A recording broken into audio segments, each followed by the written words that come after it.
बोलतोय इथे बसलेल्या प्रत्येकालाच वाटत असेल की आता प्रत्यक्षात छत्रपती शिवाजी महाराजच आले असतील म्हणून, पण नाही, मी छत्रपती शिवाजी महाराज नाही, मी तर स्वराज्याचा आणि माझ्या शिवरायांचा निष्ठावंत मावळा शिवाजी काशीद आहे. शिवाजी काशीद, होय, मी शिवाजी काशीद आहे.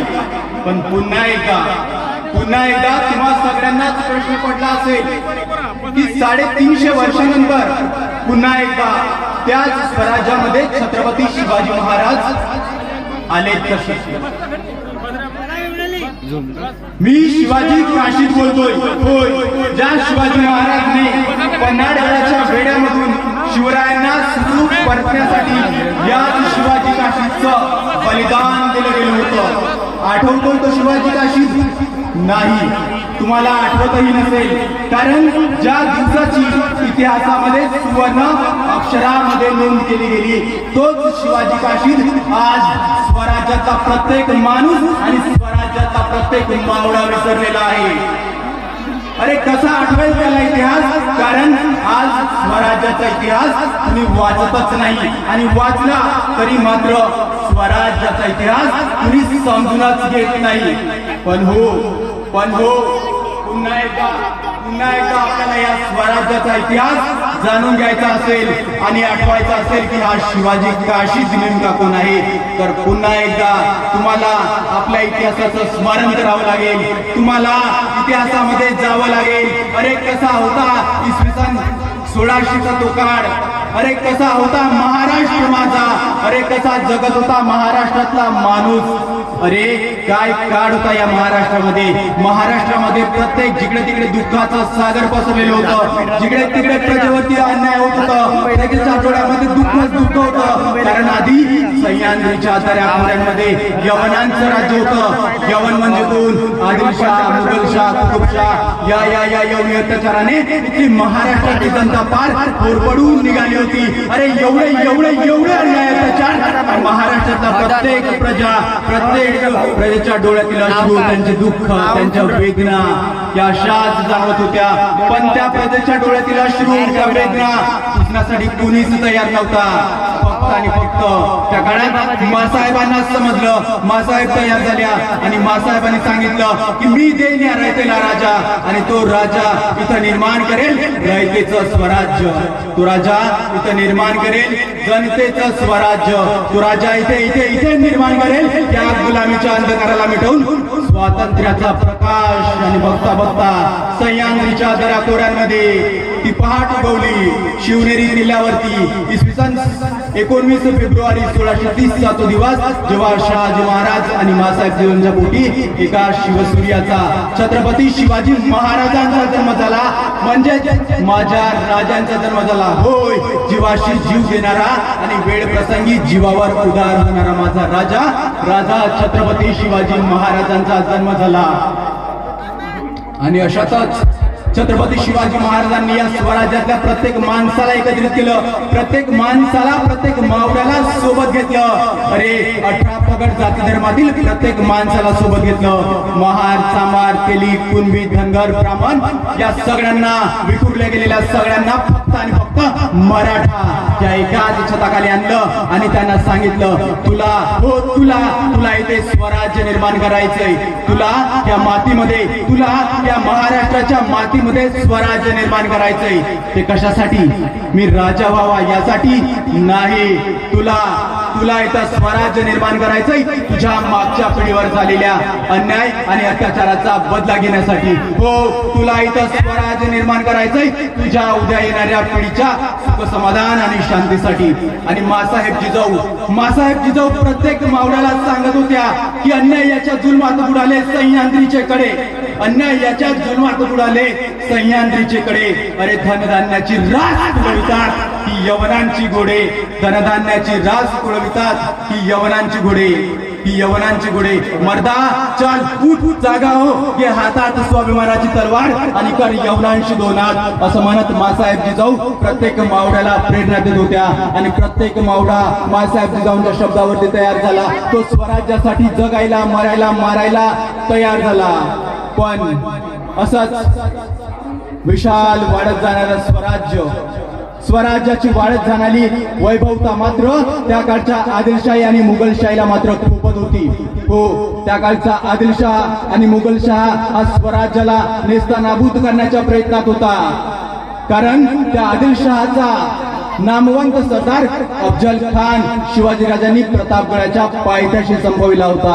हो, त्याचा नामवंत सरदार अफजल खान शिवाजीराजांनी प्रतापगडाच्या पायथ्याशी संपविला होता. स्थिती भयान वैतागला. करायचं काय या शिवाजीचं? त्याने माझा नामचंद सरदार अफजल खान को उसने मार डाला है. क्या क्या क्या करना होगा इस शिवाजी का? बताओ क्या करना होगा इस शिवाजी का? मुझे तो कुछ समझ नहीं आ रहा है. क्या करना होगा इस शिवाजी का? तो असा भयान विचार करतच राहतो. तो निराश होतो, हताश होतो, त्याला काही सुचत नाही. मात्र विचार करता त्याच्या कानाच्या स्मरणीत एक काळा हिरा चमकतो. हो, एक काळा हिरा चमकतो आणि त्या हिऱ्याचं नाव होतं सिद्धी जोहर म्हणजे रत्न आणि एकदम रत्नासारखाच सिद्धी जोहर. आणि आदिलशहाला पटलं की हा सिद्धीच शिवरायांना मिटवू शकतो. हा सिद्धीच शिवरायांचं स्वराज्य नेस्तनाबूत करू शकतो. आदिलशहाला पटलं. आदिलशहाने सिद्धीला फरमान धाडला. आदिलशहाचे सैनिक सिद्धीकडे गेले. सिद्धीला बोलावलं. सिद्धी आदिलशहा पुढे उभा झाला आणि आदिलशहा सिद्धीला म्हणाला, सिद्धी देख सिद्धी, मुझे शिवाजी का स्वराज्य नेस्तनाबूत करना है. हर हालत में मुझे उस शिवा को खत्म करना है. कैसे भी करो, कुछ भी करो, लेकिन मुझे शिवाजी का स्वराज्य नेस्तनाबूत होते हुए ही दिखना चाहिए. सिद्धी निघाला. सिद्धी पन्हाळगडाच्या पायथ्याशी निघाला. अहो, प्रचंड सैनिकांचं 60,000चं सैन्य घेऊन सिद्धी प्रतापगडाच्या पायथ्याशी निघाला. आणि शिवाजी महाराजही पन्हाळगडावरती होते आणि पन्हाळगडाच्या पायथ्याशी हा सिद्धी 60,000चं वेढा घेऊन बसलेला होता. आणि 60,000चं सैनिक म्हणजे अहो, जिथून मुंगीला सुद्धा जाता येणार नाही अशा सैनिकांची फौज त्या पन्हाळगडाच्या पायथ्याशी या सिद्धीनं रोवली होती. शिवरायांना विचार आला. शिवराय पन्हाळगडावरती आणि पन्हाळगडाच्या पायथ्याशी सिद्धी दोघेही एकमेकांची वाट बघायचे. छत्रपती शिवरायांना वाटत होतं या सिद्धी एक ना एक दिवस तरी या पन्हाळगडाच्या पायथ्याला सोडून निघून चालता होईल. मात्र सिद्धीच्याही मनामध्ये तेच विचार की शिवराय थांबून पन्हाळगडावरती किती दिवस थांबतील. दोघांच्याही मनात विचार तेच. मात्र दोघांचीही कृती काहीच नाही. अहो, 1 महिना, 2 महिने, 3 महिने, तब्बल 6 महिने उलटले. कुणीच तयार नव्हता कुठे जायला. मग शिवाजी महाराजांपुढे मोठा प्रश्न पडला की आता करायचं काय? जोपर्यंत आम्ही इथून हलणार नाही तोपर्यंत हा शिवाजी, तोपर्यंत हा सिद्धी इथून काही हलण्याचं नावही घेणार नाही. आता काही करायचं असेल ना तर एक युक्ती खेळावी लागेल. हो, आता काही करायचं असेल तर एक युक्ती खेळावी लागेल. कारण आम्हाला पकडल्याशिवाय हा सिद्धी इथून काही असा तसा जाणार नाही. आता आम्हाला इथून काही करायचं असेल ना तर एक नवी युक्ती खेळावी लागेल. हो, आम्हाला नवी चाल खेळावी लागेल. आणि आमची चाल आमच्याच स्वराज्यातला मावळा शिवाजी काशीत पूर्ण करू शकतो. आणि शिवाजी महाराजांनी माझ्याकडे सांगावं धाडला, मी म्हणजे शिवाजी काशीत. आणि राजांनी माझ्याकडे फरमान धाडला, सांगावं धाडला. आणि राजांचा सैनिक माझ्याकडे आला आणि मला शिवाजी राजांपुढे उभं केलं. मी राजांपुढे उभा झालो. राजा तुम्ही बोलावलं मला. राजा तुम्ही बोलावलं मला. होय शिवा, आम्हीच बोलावलं तुम्हाला.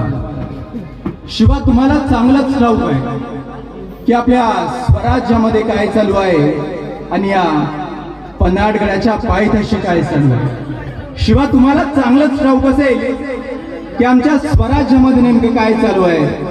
अरे, तो आदिलशाह आमच्या स्वराज्याचा प्रत्येक मावळ्याला त्रास देतो आहे.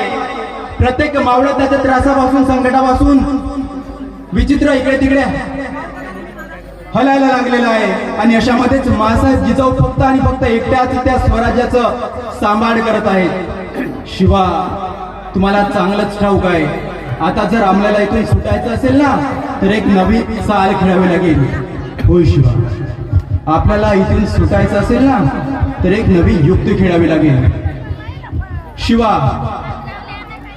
तुम्हाला जर आमची वस्त्र घातलीत ना तर तुम्ही हुबेहूब प्रति शिवाजी दिसाल. शिवा, होय शिवा, तुम्हाला आमची वस्त्र घातलीत ना तर तुम्ही हुबेहूब आमचे प्रतिबिंब जणू काही छत्रपती शिवाजी महाराजच दिसाल.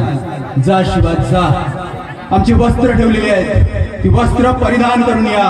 आम्हाला हे बघायचंय, आमच्या डोळ्यात देखत छत्रपती शिवाजी महाराजांचं रूप, आम्हालाही बघायचंय आमचं प्रतिबिंब. आणि सांगल्याप्रमाणे मी गेलो, शिवाजी महाराजांचं वस्त्र परिधान करून आलो आणि राजांपुढं उभा झालो. राजे, शिवा, वा शिवा वा, काय बघतोय आम्ही. शिवा हुबेहूब शिवाजी महाराज, वा शिवा वा, जणू काही आरशामध्ये आम्ही आमचं प्रतिबिंबच बघत आहोत. शिवा, पण राज, अहो राज, तुमच्यासाठी वस्त्र घातल्यानं, तुमच्यासारखी वस्त्र घातल्यानं कोणी शिवाजी बनत नसतो. राज, अरे शिवा, तुला ठाऊक आहे की आमच्यासाठी वस्त्र घातल्यानं कोणी शिवाजी बनत नाही म्हणून. पण शिवा, इथल्या प्रत्येक मावळ्याला शिवाजी बनावं लागेल. शिवा, आपल्याला या मातीत या रयतेचं, या लोकांचं लोककल्याणकारी स्वराज्य निर्माण करायचं असेल ना तर इथल्या प्रत्येक मावळ्याला वेळ प्रसंगी शिवाजी व्हावंच लागेल. आणि बघता बघता शिवाजी काशी म्हणजे मी तयार झालो आणि राजांना म्हणालो, राज, मी जातोय आता, मी बघतोच त्या सिद्धीला काय करायचंय ते. पण शिवा, ही युक्ती, ही जबाबदारी फक्त तुमच्यावरती सोपवली. शिवा, आम्हाला जर का या पन्हाळगडातून सुखरूप सुटायचं असेल ना शिवा, तर या युक्तीला यशस्वी तुम्हालाच करावं लागेल. शिवा, अरे राज, मी तुमच्या सोबतच आहे, तुम्ही फक्त हुकूम करा. राज, काय करायचंय ना त्या सिद्धीचं फक्त हुकूम करा. आणि मी निघालो. पन्हाळगडाच्या किल्ल्यामधून 2 पालख्या निघाल्या, विशालगडाकडे 2 पालख्या निघाल्या. एका पालखीमध्ये शिवाजी महाराज बसले होते तर दुसऱ्या पालखीमध्ये शिवाजी महाराज होते. मी म्हणजे माझे काशीत बसलेला होतो. अफजल खानाचे सैनिक जंगलामध्ये इतरत्र फिरू लागले. यांनी शक्य तितक्या लवकर हनुमान देवस्थान जिल्हे जाण्यात जंगलामध्ये फिरू लागले, इकडे इकडे शोधू लागले. मात्र त्यांना शिवाजी महाराजाची पालखी कुठे दिसलीच नाही. आणि एक पालखी त्यांना आढळली आणि त्या पालखीमध्ये मी होतो, प्रति शिवाजी म्हणून शिवाजी काशी. पण त्या सिद्धीच्या सैनिकांना थोडी माहिती होतं की हाच शिवाजी काशी आहे की शिवाजी महाराज आहेत म्हणून. सिद्धीच्या सैनिकांनी मला तिथं दरबारामध्ये आणलं. सिद्धीच्या सैनिकांनी मला सिद्धी समोर पेश केला आणि तो मला शिवाजी महाराज समजू लागला.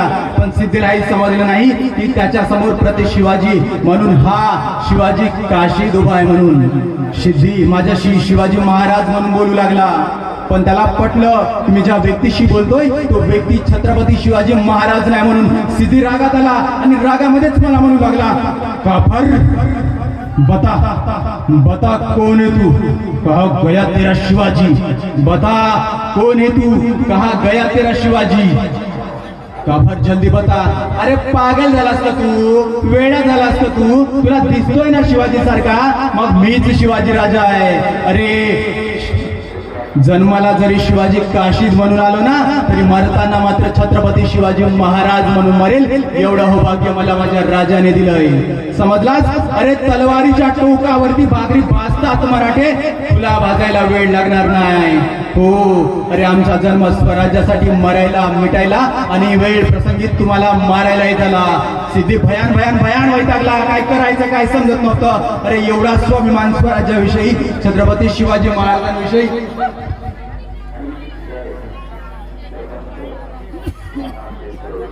जगदंब जगदंब जगदंब, ज्या शिवाजी महाराजांनी मला 350 वर्षानंतर या स्वराज्यामध्ये हे स्वराज्य कसं आहे हे बघायला पाठवलेलं होतं. बघतोय तोच स्वराज्य, बघतोय तोच माझा सह्याद्री, बघतोय तोच माझा पुरंदर प्रतापगड, बघतोय तोच माझा शिवनेरी.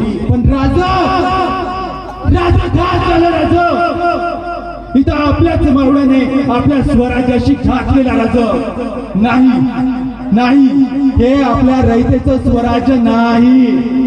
राजा राजा घात झालं. राजा हे ते स्वराज्य नाही. खुद्द खुद्द शहाजी महाराजांनी स्वप्नात बघितलेलं स्वराज्य, मासाहेब जिजाऊंनी शिवाजी महाराजांना सांगितलेलं स्वराज्य, स्वतः शिवाजी महाराजांनी सत्यात उतरवलेलं स्वराज्य आणि खुद्द छत्रपती संभाजी महाराजांनी स्वतःच्या खांद्यावर पेलेलं हे ते स्वराज्य नाही राजे, हे ते स्वराज्य नाही. फक्त शिवाजी महाराजांनी मला म्हटलं होतं की ज्या पद्धतीनं तुम्ही शिवाजीला सिद्दीक काशीदला शिवाजी म्हणून भेटायला गेलात आणि त्या पद्धतीनं तुम्हाला सिद्धी ओळखला नाही, त्या पद्धतीनं पुन्हा एकदा स्वराज्यामध्ये प्रति शिवाजी म्हणून जा. आम्हालाही बघायचं होतं स्वराज्यामधला मावळा शिवाजी महाराजांना विचारांमधून ओळखतो की विचारांमधून ओळखतो की पेहरावामधून ओळखतो इथे. पण नाही राज, घात झाला राज, हा तो तुमचा स्वराज्य नाही. पण हो राजा, मी तोपर्यंत तुमच्याकडे येणार नाही जोपर्यंत या मातीमध्ये या मावळ्यांच्या हस्ते स्वराज्य निर्माण करणार नाही ना, तोपर्यंत मी या मातीत येणारच नाही. राजे, जगदंब जगदंब जगदंब, छत्रपती शिवाजी महाराज की, छत्रपती शिवाजी महाराज की, जगदंब.